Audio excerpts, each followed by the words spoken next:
Hey guys, welcome back to my channel Top Pharmacy. आज की video में हम बात करने जा रहे हैं ह्यूमन एनाटॉमी एंड फिजियोलॉजी की। अभी तक हमने सिर्फ फार्मास्यूटिकल्स के सब्जेक्ट्स पे वीडियोस बनाई हैं, धीरे धीरे हम सभी पे बनाने वाले हैं। आज हमने ह्यूमन एनाटॉमी एंड फिजियोलॉजी की फर्स्ट सेम का फर्स्ट टॉपिक लिए हैं। ये जो सिलेबस आप देख लीजिए, सिलेबस है मेरे पास। यूनिट फर्स्ट का पहला टॉपिक है इंट्रोडक्शन ऑफ ह्यूमन बॉडी। अब इसी पे बात करेंगे, पहला टॉपिक ही है, आज इसी पे बात करेंगे। चलो वीडियो को शुरू करते हैं। इंट्रोडक्शन ऑफ ह्यूमन बॉडी, इसमें पहले डेफिनेशन हम अगर लेते हैं, ह्यूमन एनाटॉमी होती क्या है।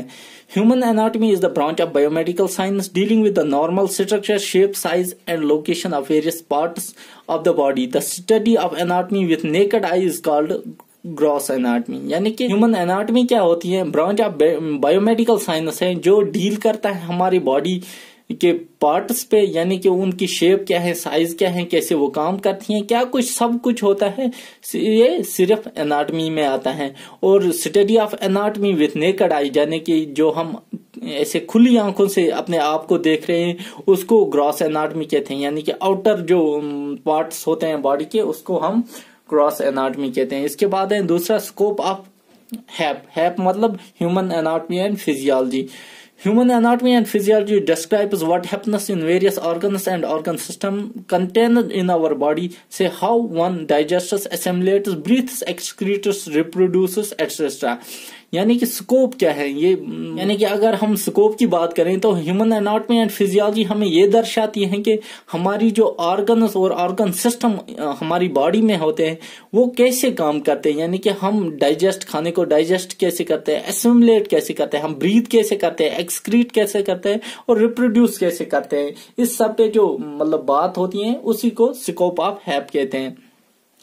तीसरी चीज जो है levels of structural organisation and body systems, यानी क्या ऑर्गेनाइजेशन है, क्या बॉडी सिस्टम है, उसको कैसे देखना है, ये है उसका list. Organisation of human body पहले कंपाउंड्स पे होता है, made up of atoms and molecules. यही कंपाउंड सेल्स बनाती हैं। सेल्स किसके बने होते हैं, made of compounds like proteins, fats, carbohydrates, water etcetera. और सेल्स जो बनाती हैं वो टिश्यू बनाती हैं। टिश्यू बने होते हैं सेल्स के। और जब ये टिश्यूज, बहुत सारे टिश्यूज मिलते हैं और वो बनाते हैं ऑर्गन। और ऑर्गन जब से मिलते हैं तो वो बनाते हैं ऑर्गन सिस्टम। और ऑर्गन सिस्टम से एक ऑर्गेनिज्म बन जाता है। तो इसके बाद दूसरी चीज जो है बेसिक लाइफ प्रोसेसेस हैं। यानी कि हमें कुछ ये टर्म्स पढ़नी है, ये क्या होती है। पहली है मेटाबॉलिज्म।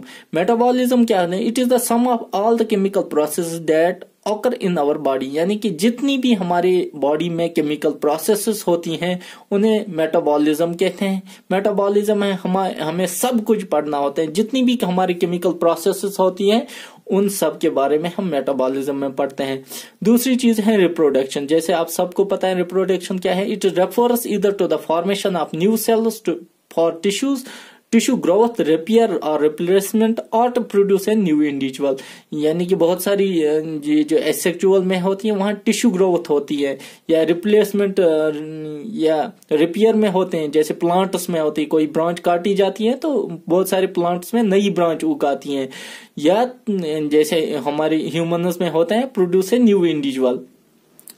तो तीसरी चीज है वो है organisation. At all levels of organization scheme, there is a division of labor. Each component has its own job to perform in cooperation with other organisation क्या होती है, ये यूजुअली जो हमारी बॉडी का सिस्टम है वो एक डिपेंडेंट होता है, एक चीज दूसरी चीज के हेल्प से ही आगे बढ़ती है। यानी कि एक लेबर की जरूरत होती है। अगर हम खाना खाते हैं तो वो सीधे मुंह से डाइजेस्टिव सिस्टम में जाती हैं, फिर कहां से क्या क्या करके वो एक्सक्रीटरी सिस्टम तक पहुंच जाती है, तब जाके वॉश आउट होती है। ऐसे ही चौथा जो है वो है movements. It includes motion of the whole body, individual organs, single cells and even tiny structures inside cells. यानी मूवमेंट्स क्या होती हैं, होल बॉडी में जो इंडिविजुअल ऑर्गन्स होते हैं या सिग्नल सेल्स होते हैं, टाइनी स्ट्रक्चर्स होते हैं सेल्स में, उनकी क्या मूवमेंट है, उनकी क्या काम है, वो इसमें होती है। सारे कुछ मूवमेंट्स में होते हैं। इसके बाद है रेस्पॉन्सिवनेस, यानी it is the body's ability to detect and respond to changes. यानी कि बॉडी की एक एबिलिटी होती है अगर हमारी बॉडी में कोई चेंज आती है उसको रेस्पॉन्ड कैसे करते हैं। अगर हम कभी बीमार होते हैं, हमारा बुखार हो जाता है, तो बॉडी उसको कैसे रेस्पॉन्ड करती है, क्या चेंजेस करती हैं, उसको रेस्पॉन्सिवनेस कहते हैं। इसके बाद एक और टर्म हमें पढ़नी है, होम्योस्टेसिस। ये क्या होता है? The mechanism by which constancy of the internal environment is maintained and ensured. For this purpose, the living membranes with varying permeability.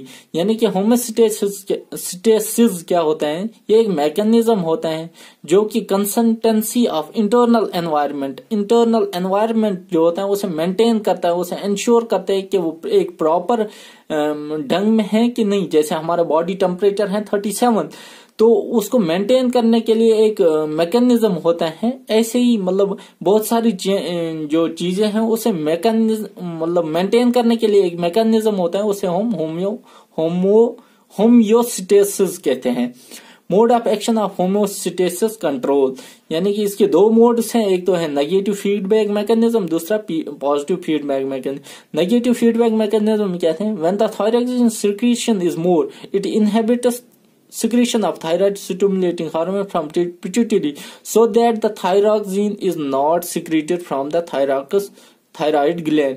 यानी कि अगर हमारे कभी थायरॉक्सिन सिक्रीशन जो ज्यादा होती है तो थायराइड स्टिमुलेट हार्मोन क्या करता है, पिट्यूटरी ग्लैंड से थायरॉक्सिन को नहीं सिक्रीट करता है, ताकि हम ये जो थायराइड ग्लैंड है उसकी जो लेवल है थायरॉक्सिन की एक एक नॉर्मल स्टेज तक पहुंचाइए। दूसरा है positive feedback mechanism. Clot formation following rupture of vessels is accelerated by cycle of thrombin formation. जैसे हमें पता है कभी हमारी बॉडी पे कट जैसा कोई लगता है चाकू से थोड़ा सा, तो उस पे वो क्लॉट फॉर्मेशन होती है, यानी कि क्लॉट बन जाते हैं जिससे कि खून बंद हो। यानी कि जैसे ही कट लगता है वैसे ही मतलब ब्लड वेसल जब भी रप्चर होती है तो ये एक तेज एक मैकेनिज्म होता है, थ्रोम्बन फॉर्मेशन इसे कहते हैं, जैसे उस क्लॉट फॉर्मेशन को बनने के लिए। पहला टॉपिक इतना ही था, इसमें ज्यादा कुछ है नहीं। ये basic life process, homeostasis, anatomy, terminology, बस इतना ही है। तो आज की वीडियो में बस इतना ही रखते हैं। अगर आपको वीडियो अच्छी लगी, वीडियो को लाइक और शेयर कर देना और चैनल को सब्सक्राइब कर देना। हम मिलते हैं किसी नेक्स्ट वीडियो में। Thank you.